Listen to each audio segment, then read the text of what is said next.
Go. You're good.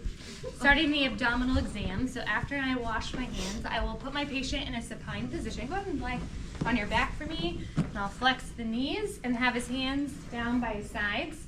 I just want to play on my butt to you the whole time. I'm going to inspect the skin for striae, scars, color, or any venous pattern. I'm then going to inspect for the contour, noting masses or any distension. Then I'm going to inspect for movement, noting peristalsis or pulsations. Now I'm going to inspect and test for hernias and diastasis recti, asking the patient to raise your head. Go ahead and raise your head up. Good. You can lay back down. Having him raise his head and shoulders from supine position. Go ahead and do that one more time. And now, can you bear down a little bit for me? Good. I'm now going to inspect and test for superficial abdominal reflexes. So this down just a little bit. And again, just doing this kind of in all four quadrants. Kind of just relax here. Wiggle your toes. Know it's happening. There we go. Neurologically intact. Now I'm going to auscultate all four quadrants with diaphragm for bowel sounds. For that abdominal reflex, you can break like a tongue swat or tongue depressor in half and use the sharp to kind of use it to elicit that same abdominal reflex.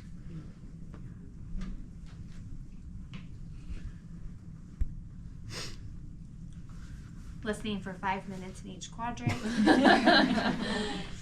But taking enough time to listen that you can actually listen in each quadrant. I'm now going to auscultate with my bell for bruits, the aorta,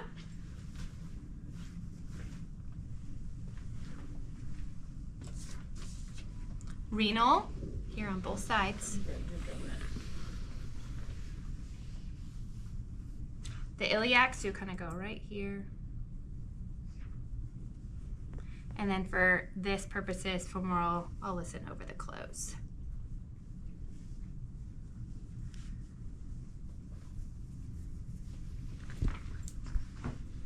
I'm now going to percuss all four quadrants and the gastric air bubble.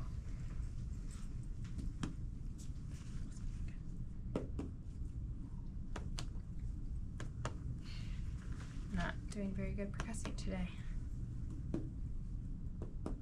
And then gastric air bubble.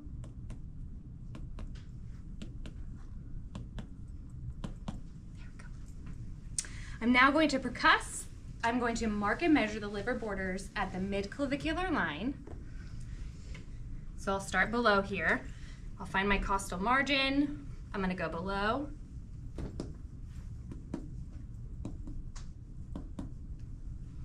Mark there. I'm going to kind of go up and I'm going to use the lung to help kind of find that tympany. So kind of second to third intercostal space, kind of along the nipple line.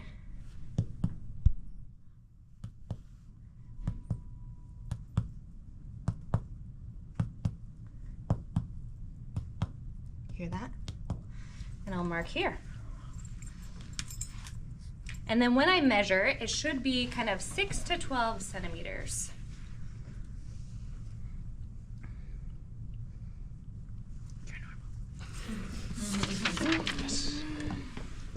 I'm now going to palpate lightly in all four quadrants, looking for any muscular resistance. So kind of just, again, that one hand. Especially if they have an abdominal complaint, I'll try and kind of start very lightly away from the area of significant tenderness. And now I'm going to palpate deeply for tenderness and masses, kind of using the two-hand approach.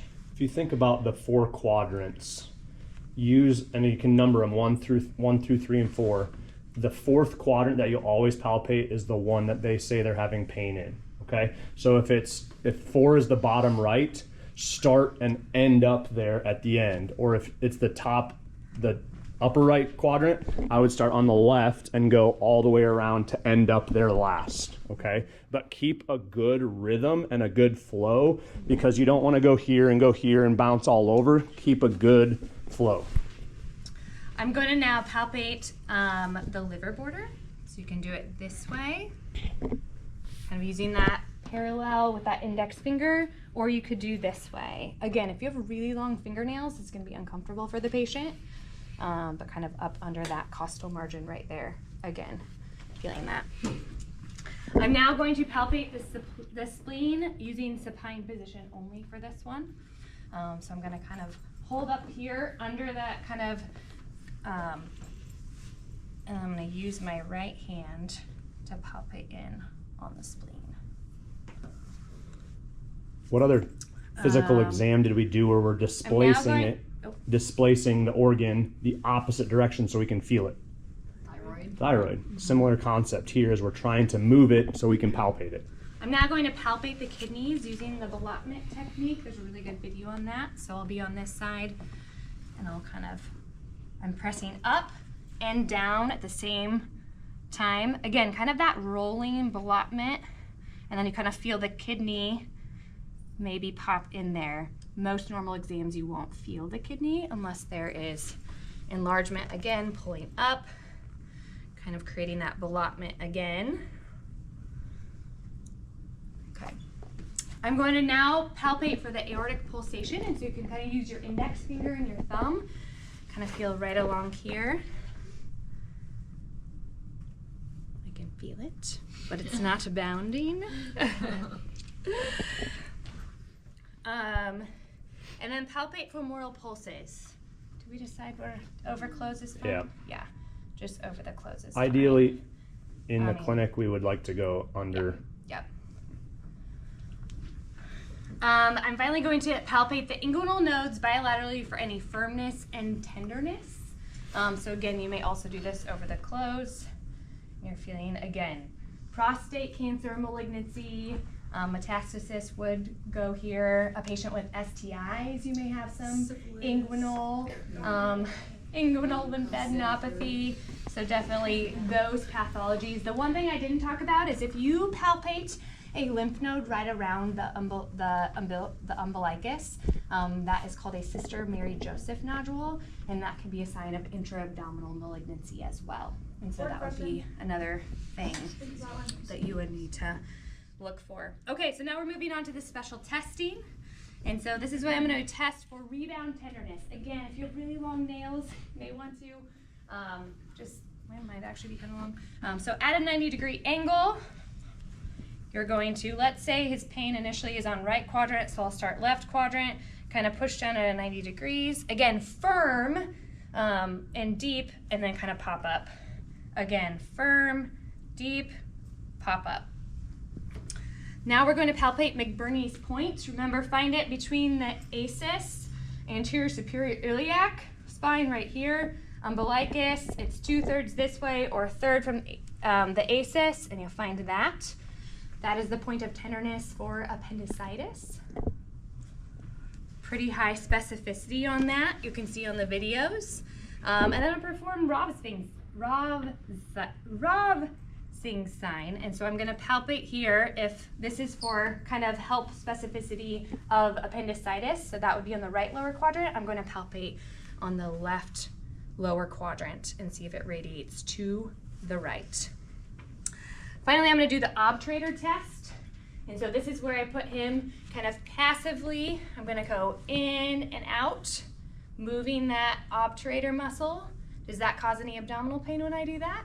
No. Okay, and you can do that bilaterally. And then the iliopsoas test. I'm going to show you both ways. And so I'm going to have you go ahead and put your knees or legs flat. Go ahead and try and lift your leg against resistance. You can do it this way. That's one way I've seen it done on both sides. Does that elicit any pain? The other way is, can you roll up a little bit on your left side? And you kind of just pull the hip back and see if that elicits any pain in there. Finally, I'll have you go ahead and sit up for me and swing your legs off that way. Now you want to come around. Oh, yeah. And so we'll now test for costovertebral angle tenderness with the patient in the sitting position. You got the logo that's in your back. Very cool. Yeah. And so you kind of find that costal margin here, so the vertebrae, the costal edge, and so you can do it both ways. Like them, you can kind of boom, boom, boom, boom, or I kind of do this too. Again, creating a vibratory sensation for that capsule, looking for what pathological process would you be looking for? Pyelonephritis, nephrolithiasis, things like that. Finally, we'll do perform the heel jar test. And so I'll have you actually lay supine for me. I'll show you both ways to do this. Are we okay with both ways for checkoff, or we didn't? For what? I guess for the Markle's test, if they do this, or should we definitely have them? So this would be one way to do it, or then go ahead and stand up for me. I'll have you go ahead and rock up to your toes and drop down on your heels. And so does that elicit any abdominal pain for you? No. Okay. Yeah. And then finally, we will perform the rectal exam. But I will omit that today.